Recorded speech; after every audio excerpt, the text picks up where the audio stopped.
छात्रों, आज हम लोग मोनेरा जगत के बारे में जानेंगे। इसके पहले हम लोगों ने क्लासिफिकेशन पढ़ा है। 5 किंगडम क्लासिफिकेशन को विस्तृत पढ़ने के बाद अब हमारे पाठ्यक्रम में अलग अलग सभी किंगडम को पढ़ना है, उनकी विशेषताएं पढ़ना है, उनके अंतर्गत कौन कौन से जीव आते हैं ये पढ़ना है। तो निश्चित रूप से यहाँ से आपका टॉपिक थोड़ा सा ज़्यादा टेक्निकल हो जाता है, ज़्यादा समझने लायक हो जाता है, ज़्यादा नए नए शब्दावलियों का प्रयोग होगा यहाँ पे। तो यहाँ से अपने को थोड़ा सा बहुत कुछ रटने और समझने वाली चीज़ों का समावेश मिलेगा। मोनेरा जगत, किंगडम मोनेरा, जैसा कि हम लोग जानते हैं कि इस जगत के या इस किंगडम के अंतर्गत जो आने वाले जीव हैं वो प्रोकैरियोटिक हैं, सभी के सभी। इसके पहले हम लोगों ने पढ़ा है। यूनिसेलुलर हैं सभी के सभी, एक कोशिका वाले हैं। ऑटोट्रॉफिक हैं अथवा हेट्रोट्रॉपिक हैं, दोनों प्रकार का न्यूट्रिशन इनमें मिलेगा। और माइक्रोस्कोपिक भी हैं, क्योंकि प्रोकैरियोटिक हैं तो बहुत छोटे जीव हैं, ये माइक्रोस्कोपिक हैं, सूक्ष्म जीवी हैं। अगर हम मोनेरा जगत के विस्तार की बात करें कि मोनेरा जगत के अंतर्गत क्या क्या चीज़ें आती हैं, तो मुख्य रूप से मोनेरा जगत में बैक्टीरिया, जिसे हम हिंदी में जीवाणु कहते हैं, ब्लू ग्रीन एल्गी, जिसे हम हिंदी में नील हरित शैवाल कहते हैं, उसी को हम साइनोबैक्टीरिया भी कहते हैं। और जीव जगत के सबसे छोटे जीव की संज्ञा जिन्हें दी गई है, जिन्हें हम यहाँ पर माइकोप्लाज्मा जानते हैं, वो आते हैं। इस प्रकार से बैक्टीरिया, साइनोबैक्टीरिया और माइकोप्लाज्मा मोनेरा जगत के मुख्य घटक के रूप में हैं। यहाँ पर अलग अलग हम लोग थोड़ा सा बैक्टीरिया का विस्तृत अध्ययन करेंगे। तो बैक्टीरिया को अगर हम क्लासीफाई करें तो दो प्रकार के बैक्टीरिया में बांटा जा सकता है जीवाणुओं को। एक तो वो जो थोड़ा प्रिमिटिव हैं, आद्य हैं, अर्थात बहुत ही विपरीत वातावरण में रह सकते हैं, जिन्हें हम आर्की बैक्टीरिया कहते हैं। आर्की बैक्टीरिया ऐसे बैक्टीरिया हैं जो अत्यंत लवणीय जलों में, अत्यंत गर्म जल में, मीथेन युक्त वातावरण में, कहीं भी विपरीत परिस्थितियों में रह सकते हैं। ऐसे बैक्टीरिया को हम आर्की बैक्टीरिया के अंतर्गत लेते हैं। मीथेन में रहने वाले जो बैक्टीरिया हैं, मीथेन के वातावरण में, उन्हें हम मेथेनोजेंस कहते हैं। तो इस तरह से आर्की बैक्टीरिया के बाद दूसरा है यू बैक्टीरिया। यू बैक्टीरिया में मुख्य रूप से विकसित बैक्टीरिया आएंगे। विकसित बैक्टीरिया यहाँ पर दो तरह के हो सकते हैं। फोटोसिंथेटिक बैक्टीरिया, अर्थात ऐसे बैक्टीरिया जो प्रकाश संश्लेषण कर सकते हैं। जैसा कि हमने देखा कि बैक्टीरिया में दोनों प्रकार का पोषण मिलेगा, वो स्वपोषी भी होंगे, ऑटोट्रॉपिक भी होंगे और हेट्रोट्रॉपिक भी होंगे। तो जो यू बैक्टीरिया हैं ये फोटोसिंथेटिक जो होंगे, उनका उदाहरण यहाँ पर हमने लिखा है BGA, ब्लू ग्रीन एल्गी, नील हरित शैवाल। और जो हेट्रोट्रॉपिक बैक्टीरिया हैं, जिन्हें हम विषमपोषी बैक्टीरिया कहते हैं, वो या तो पैरासाइट होंगे या सैप्रोफिटिक होंगे। तो पैरासाइट बैक्टीरिया, जैसे यहाँ पर कुछ बैक्टीरिया हैं दूध से दही बनाने वाले। राइजोबियम बैक्टीरिया, जिसे हम लोग जानते हैं कि दलहनी पौधों की जड़ों में पाया जाता है। टाइफाइड रोग का बैक्टीरिया, जो मनुष्य में परजीवी होता है, पैरासाइट होता है। जेंथोमोनास साइट्री नाम का एक बैक्टीरिया होता है, नींबू में कैंकर रोग फैलाता है।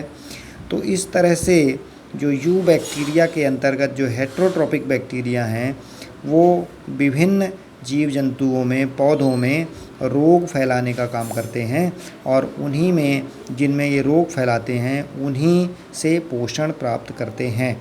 तो इस तरह से ये बैक्टीरिया के दो प्रकार हो गए, आर्की बैक्टीरिया और यू बैक्टीरिया।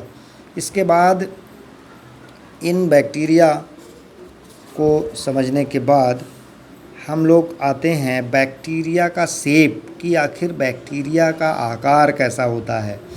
तो बैक्टीरिया जगत में तमाम तरह के मिलते हैं। मुख्य रूप से इनके 4 आकार आपको यहाँ पे वीडियो में दिखाए जा रहे हैं। जब बैक्टीरिया गोलाकार होते हैं तो उन्हें हम कहते हैं कोकस। कोकस या कोकाई, दोनों चीज़ें लिखी रहती हैं।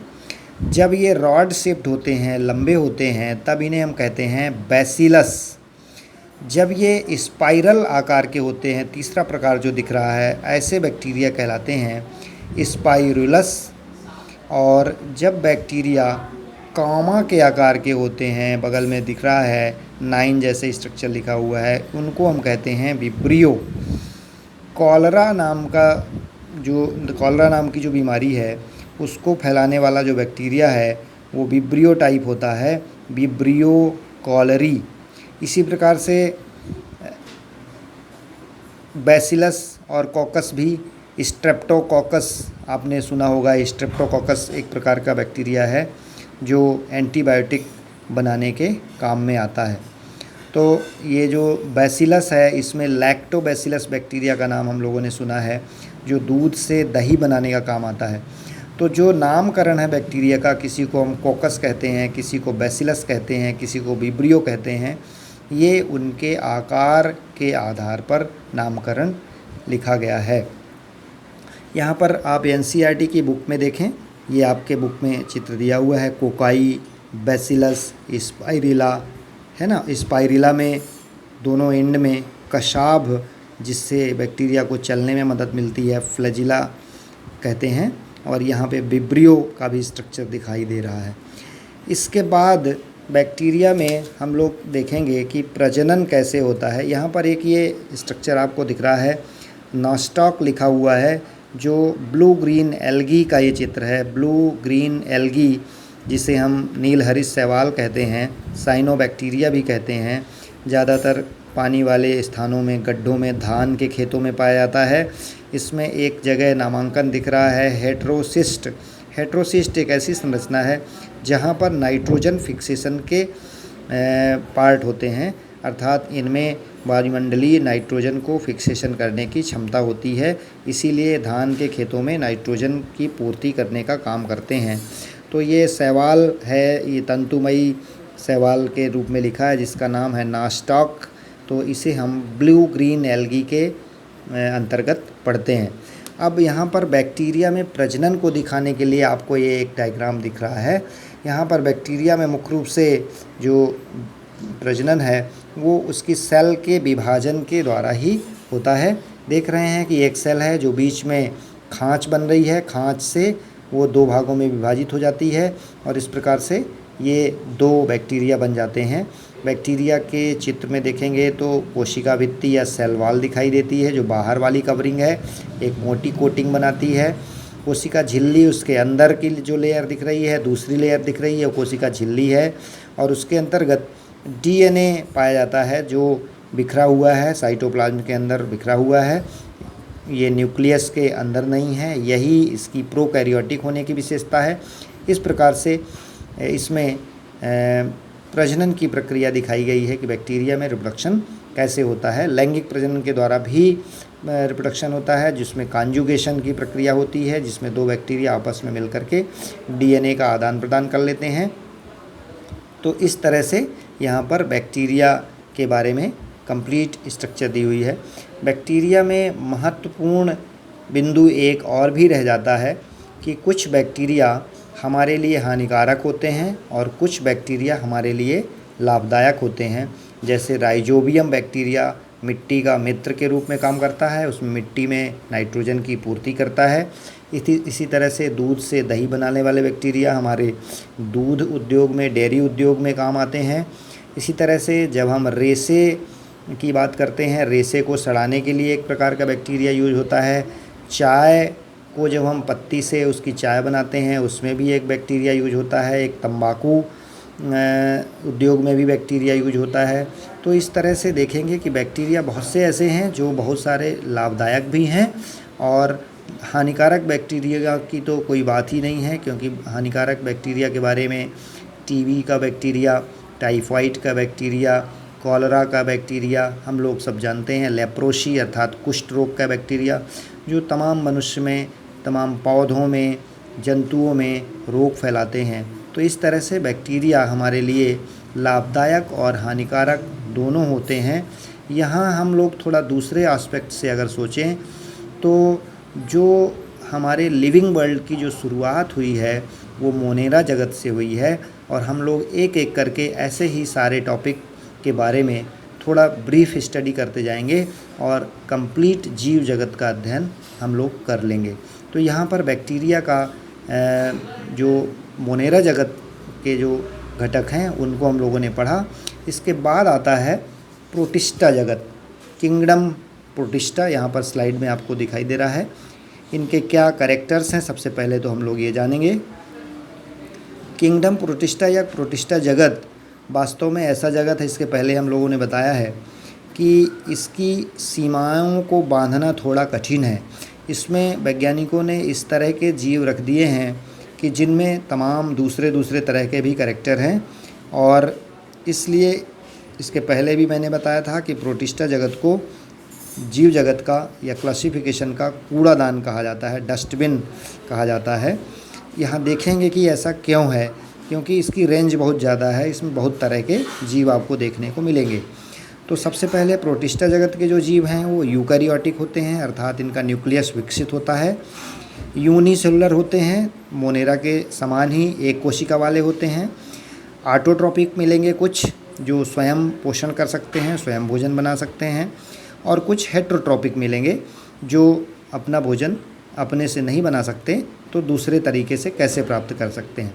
ये निश्चित रूप से ऊपर की जो चारों टॉपिक हैं, चारों शब्द हैं, जो टर्मिनोलॉजी है, वो हम लोगों ने क्लासिफिकेशन शुरू करते समय पहले ही पढ़ी थी, क्योंकि क्लासिफिकेशन के यही आधार थे।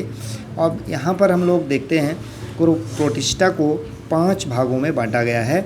अगर हम प्रोटिस्टा जगत को, प्रोटिस्टा किंगडम को अलग अलग अध्ययन करना चाहें, स्टडी करेंगे, तो सबसे पहला टॉपिक है इसमें क्राइसोफाइट्स। क्राइसोफाइट्स नाम दिया गया है, पहला जो इसका भाग है। यहाँ पर इसमें जो जीव आते हैं उनको डायटम भी कहते हैं, और कुछ गोल्डन एल्गी, सुनहरे शैवाल इसके अंतर्गत आते हैं।